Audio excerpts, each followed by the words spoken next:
Jesús proclamaba la buena noticia del reino y sanaba todas las dolencias de la gente.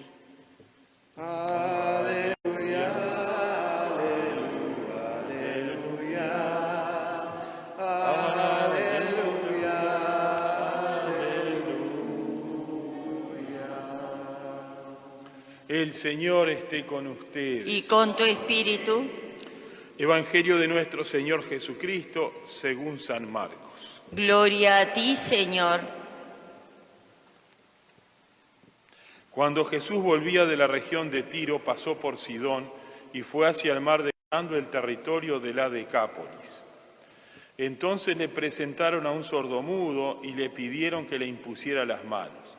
Jesús lo separó de la multitud y llevándolo aparte le puso los dedos en la oreja y con su saliva le tocó la lengua. Después, levantando los ojos al cielo, suspiró y le dijo: Efatá, que significa ábrete. Y enseguida se abrieron sus oídos, se le soltó la lengua y comenzó a hablar normalmente. Jesús les mandó insistentemente que no dijeran a nadie, pero cuanto más insistía, ellos más lo proclamaban. Y en el colmo de la admiración decían: todo lo ha hecho bien, hace oír a los sordos y hablar a los mudos. Palabra del Señor. Gloria a ti, Señor. Aleluya, aleluya, aleluya, aleluya. Tomamos asiento. Bueno, las lecturas de hoy nos hablan de que Jesús nos sana de nuestras enfermedades, que Jesús nos libera. Oír, nosotros, este sordomudo acá, aislado, porque un sordomudo no puede hablar ni puede oír, aislado del resto de la sociedad, vuelve nuevamente a hablar y a oír, o sea, vuelve a comunicarse con los demás. Nosotros sin Dios somos como este sordomudo aislado, vivimos en nuestro mundo, aislado hasta del que tenemos al lado. Jesús es aquel que nos libera, el que nos saca de nuestra enfermedad. En el Antiguo Testamento se decía había muchas profecías de cuando viniera el Mesías, muchas profecías. Se comparaba a un casamiento, se comparaba a una fiesta. Y una de las cosas también que se decía era que lo vamos a repetir ahora, es que los sordomudos iban a hablar. Digan a los que están desalentados, decía el profeta Isaías, sean fuertes, no teman. Bueno, voy salteando. Entonces se abrirán los ojos de los ciegos, se destaparán los oídos de los sordos, el tullido saltará, la lengua de los mudos gritará de júbilo.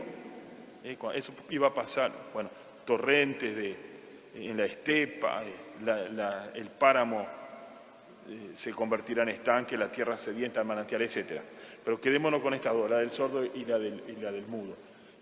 Cuando viniera el Mesías, los sordos iban a escuchar y los mudos iban a hablar. Y esto se cumple con Jesús.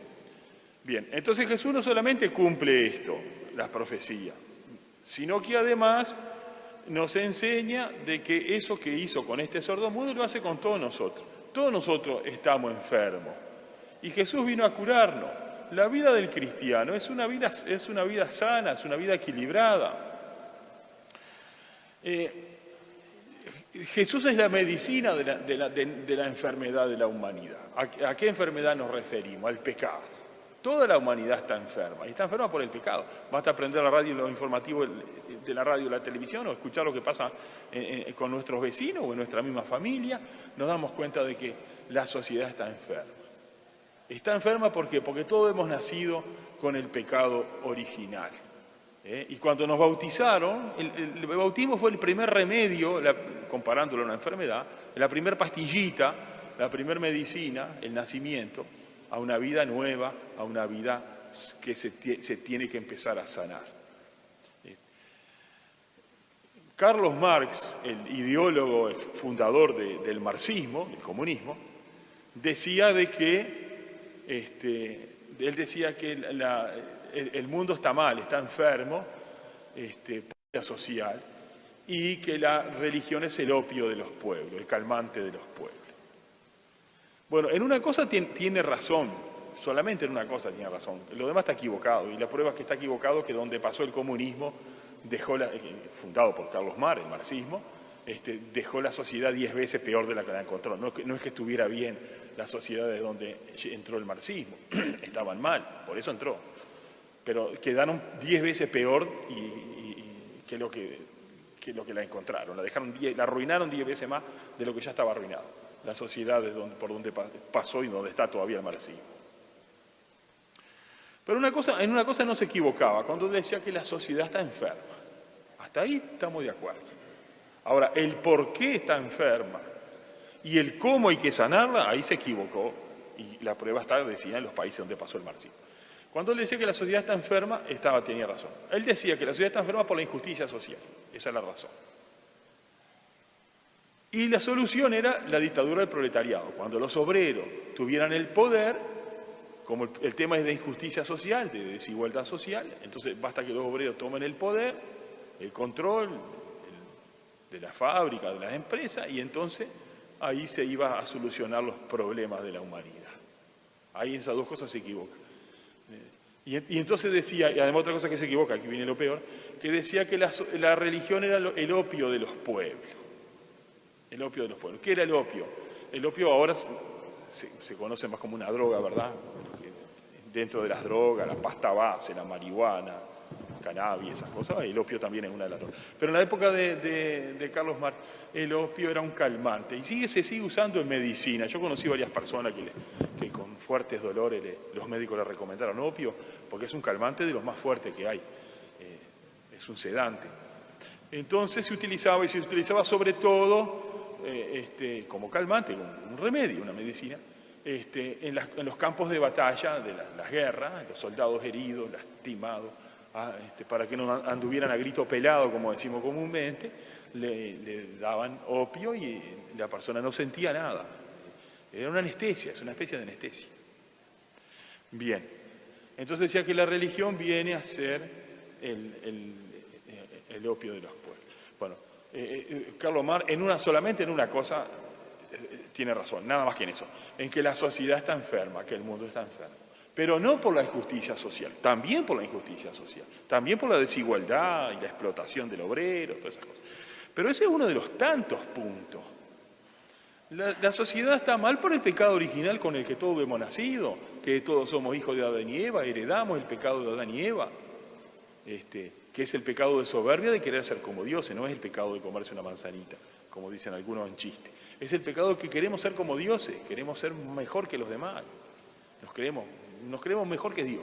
Ese es el problema que está en el fondo de la... Y eso se manifiesta de muchas maneras.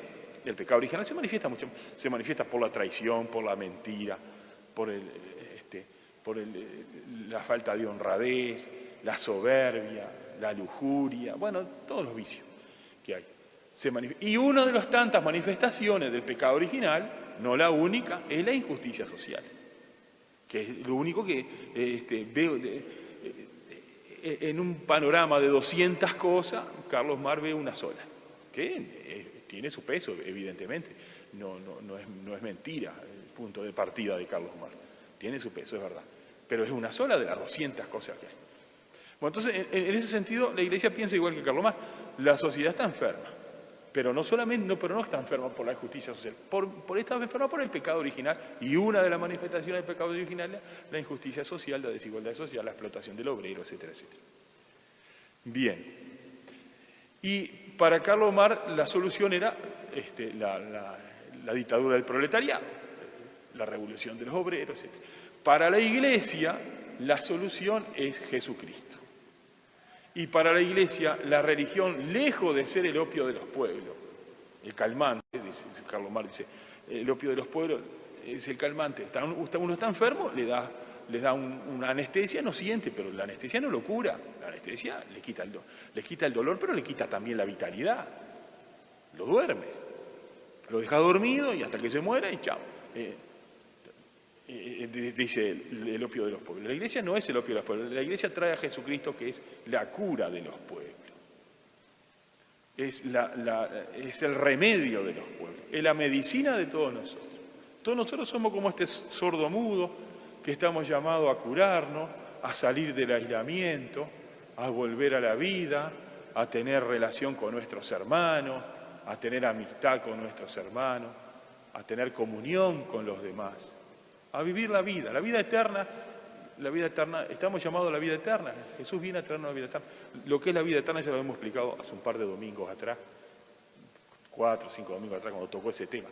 Entonces, Jesucristo es la medicina, Jesucristo es el tratamiento, por así decirlo, no el opio. Hay un enfermo, como dice Carlos Más, la iglesia va y le da un calmante. No, la iglesia no le da el calmante, la iglesia le da a Jesucristo.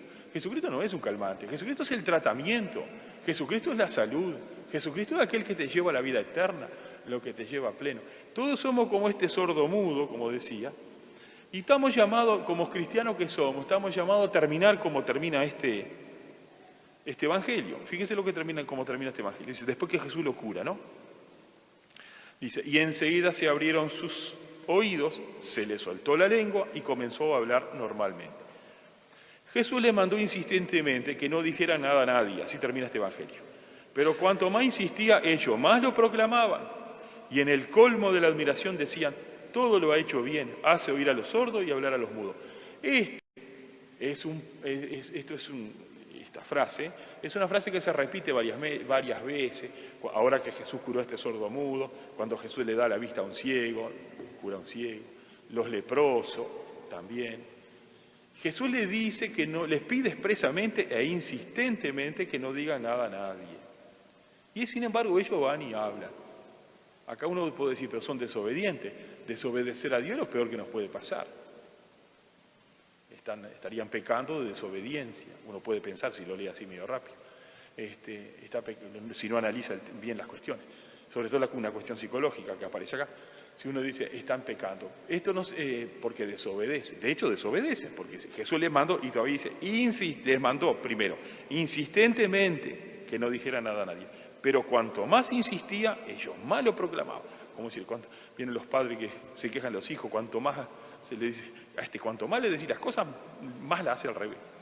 Bueno, esto es una cosa así. Bueno, no se considera desobediencia, se considera, es imposible, la alegría que sienten ellos es imposible contenerla. Esto es desborde de alegría, no es desobediencia. No se considera, ya digo, repito, varias veces están en los evangelios. No se considera desobediencia, se considera desborde de alegría. Imposible tener una alegría y no manifestarla. Cuando alguien está muy triste, se descarga con el primero que encuentra en la calle. Cuando uno está muy contento, no la puede callar. No podemos callar la alegría. Psicológicamente es así. Eso basta que les pregunten a cualquier psicólogo que le va a decir que es así. Esto es desborde de alegría. Esto es que esta gente que, bueno, es tanta la alegría que lo tienen que proclamar, o lo proclaman o revientan, vamos a decir. Bueno, a esto estamos llamados. Esta es la cura que nos trae Jesucristo. Jesucristo nos trae la salvación, nos trae la salud. Y todos somos como este sordo mudo que por nuestros pecados estamos aislados, no podemos hablar, no podemos escuchar, en un rincón ahí. Bueno, ahora gracias a Dios está el lenguaje de la seña, ¿no? Pero estamos llamados a esto, a ser curados por Dios, nuestro espíritu, nuestro corazón, y desbordar de alegría nosotros también. La religión, lejos de ser el opio de los pueblos, el calmante, la anestesia de los pueblos, es la solución definitiva de los pueblos. Jesucristo es la salud, la salvación de los pueblos.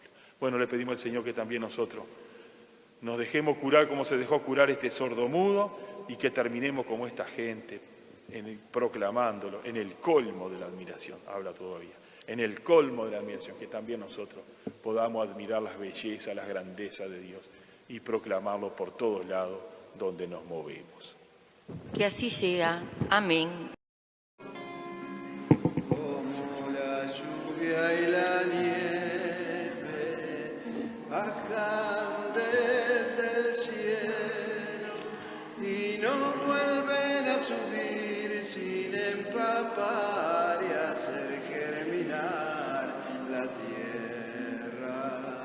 Así mi palabra no volverá a mí sin haber logrado lo que deseo, sin haber cumplido aquello por lo que la